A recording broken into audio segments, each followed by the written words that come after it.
Happiness is an emotional response to an outcome. If I win, I will be happy. If I don't, I won't. It's an if-then, cause and effect, quid pro quo standard that we cannot sustain because we immediately raise it every time we attain it. You see, happiness demands a certain outcome. It is result reliant. And I say if happiness is what you're after, then you're going to be let down frequently and you're going to be unhappy much of your time. Joy, though, joy is a different thing. It's something else. Joy is not a choice. It's not a response to some result. It's a constant. Joy is the feeling that we have from doing what we are fashioned to do, no matter the outcome. Now, personally, as an actor, I started enjoying my work and literally being more happy when I stopped trying to make the daily labor a means to a certain end. For example, I need this film to be a box office success. I need my performance to be acknowledged. I need the respect of my peers. All those are reasonable aspirations, but the truth is, as soon as the work, the daily making of the movie, the doing of the deed became the reward in itself for me, I got more box office, more accolades and respect than I ever had before. See, joy is always in process. It's under construction. It is in constant approach, alive and well in the doing of what we're fashioned to do and enjoying it. Now, the easiest way to dissect success is through gratitude. Giving thanks for that which we do have, for what is working, appreciating the simple things we sometimes take for granted. We give thanks for these things, and that gratitude reciprocates, creating more to be thankful for. It's really simple, and it works. Now, I'm not saying be in denial of your failures. No, we can learn from them too, but only if we look at them constructively, as a means to reveal what we are good at, what we can get better at, what we do succeed at. All right, life's a verb. We try our best, we don't always do our best. And since we are the architects of our own lives, let's study the habits, the practices, the routines that we have that lead to and feed our success, our joy, our honest pain, our laughter, our earned tears. Let's dissect that and give thanks for those things.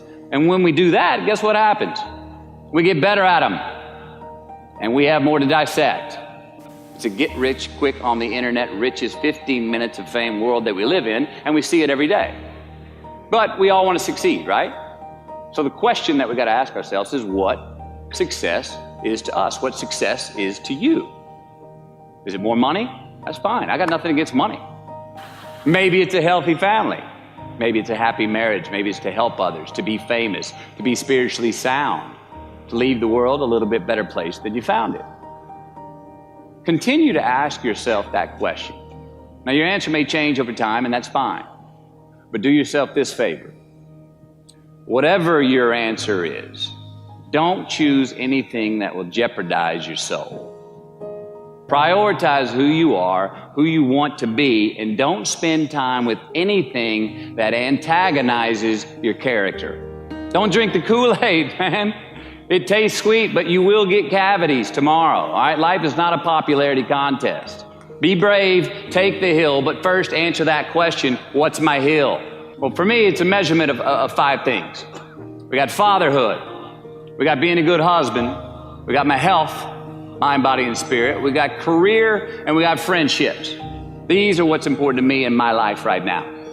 Because I want to keep all 5 in healthy shape. And I know that if I don't take care of them, if I don't keep up maintenance on them, one of them is going to get weak, man.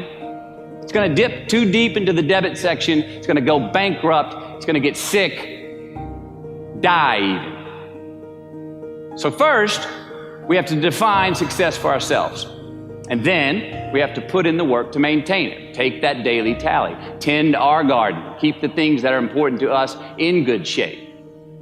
Defining ourselves by what we are not is the first step that leads us to really knowing who we are. You know that group of friends that you hang out with that they really might not bring out the best in you? You know, they gossip too much or they're kind of shady. They really aren't going to be there for you in a pinch. Or how about that bar that we keep going to that we always seem to have the worst hangover from? Or that computer screen, right? That computer screen that keeps giving us an excuse not to get out of the house and engage with the world and get some real human interaction. Or how about that food that we keep eating, the stuff that tastes so good going down, it makes us feel like crap the next week, we feel lethargic and we keep putting on weight?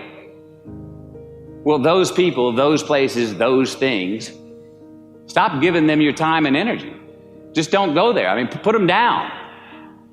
And when you do this, when you do put them down, when you quit going there, and you quit giving them your time, you inadvertently find yourself spending more time and in more places that are healthy for you, that bring you more joy. Why? Because you just eliminated the who's, the where's, the what's, and the when's that were keeping you from your identity. Like, trust me, too many options, I promise you this, too many options will make a tyrant of us all. All right, so get rid of the excess, the wasted time. Decrease your options. If you do this, you will have accidentally, almost innocently, put in front of you what is important to you by process of elimination. Knowing who we are is hard. It's hard. So give yourself a break. Eliminate who you are not first, and you're going to find yourself where you need to be. Make voluntary obligations. I'm talking about the ones that we make with ourselves, with our God, with our own consciousness. I'm talking about the you versus you obligations. We have to have them. Now, again, these are not societal laws and expectations that we acknowledge and endow for anyone other than ourselves. These are faith-based obligations that we make on our own. These are not the lowered insurance rates for a good driving record. You will not be fined or put in jail if you do not gratify these obligations I speak of. No one else governs these but you. They are your secrets with yourself, your own private counsel, personal protocols. And while nobody throws you a party when you abide by them, no one's going to arrest you when you break them either, except yourself. An honest man's pillow is his peace of mind. And when you lay down on that pillow at night, no matter who's in your bed, we all sleep alone. These are your personal Jiminy Crickets, and there are not enough cops in the entire world to police them. It's on you. It's on you. We do our best when our destinations are beyond the measurement, when our reach continually exceeds our grasp, and when we have immortal finish lines. And when we do this, the race is never over. The journey has no port. The adventure never ends because we are always on the way. So do this, and let somebody else come up and tap you on the shoulder and say, hey, you scored. Let them run up and tap you on the shoulder and say, man, you won. Let them come tell you, you can go home now. Let them say, I love you too. Let them say, thank you.